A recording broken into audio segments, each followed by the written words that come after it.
This from the Bob Leonard trial in Fort Wayne. The jury has ended deliberations in the murder and arson trial for the Richmond Hill explosion for the day. That move in the last half hour after the jury heard 4 hours of closing arguments today. We have team coverage from Fort Wayne, starting with our Chris Prophet. Chris. And Todd, the jury deliberated for just about an hour today. As you mentioned, they'll resume tomorrow, and they have a mountain of evidence to consider. And consider this, the trial went on for 5 weeks. 160 witnesses were called for the prosecution. The defense ended up calling 2. 1,800 pieces of evidence were introduced, and today both sides had their closing arguments.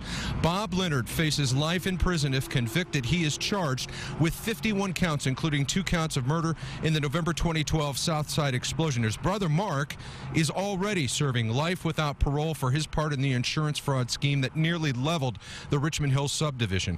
Prosecutors say Bob Leonard's role in the conspiracy is as grave as his brother's. It says if you aid, you're guilty just as much as anybody else. And that's what we were trying to stress to the jurors. And there's still been no actual evidence as to what Bob Leonard did. What credible evidence has been introduced as to what Bob Leonard actually did as part of the conspiracy?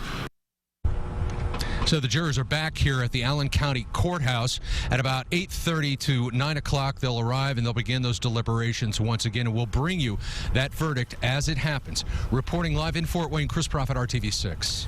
Chris, thank you. Let's continue our team coverage with the families of the victims. They must spend another night wondering what will happen in this case. RTV6's Derek Thomas joins us now live with that part of our story. Derek? Todd, it's been 3 years since the explosions, and it doesn't get any easier for the families. After closing arguments, we talked to the parents of Dion and Jennifer Longworth. They sat through every moment in the courtroom. Afterwards, they gave us an idea of what it's been like since the explosion. When people talk about grieving for a loved one, especially a child, it does never end. It's not a cold, it's not a cancer. You can't cut it out. It's there forever. And so every day is something different. Some days are good, some days are bad, but we've always got Jenny in our hearts. And Dion. I don't want to mean to leave Dion out. But the first trial helped to get like the next layer of it off, and I hope tomorrow this next the next layer comes off, and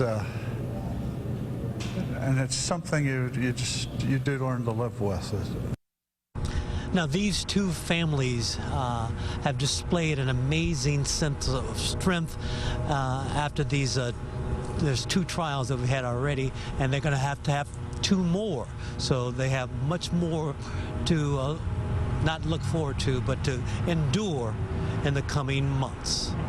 Live in Fort Wayne, Derek Thomas, RTV6.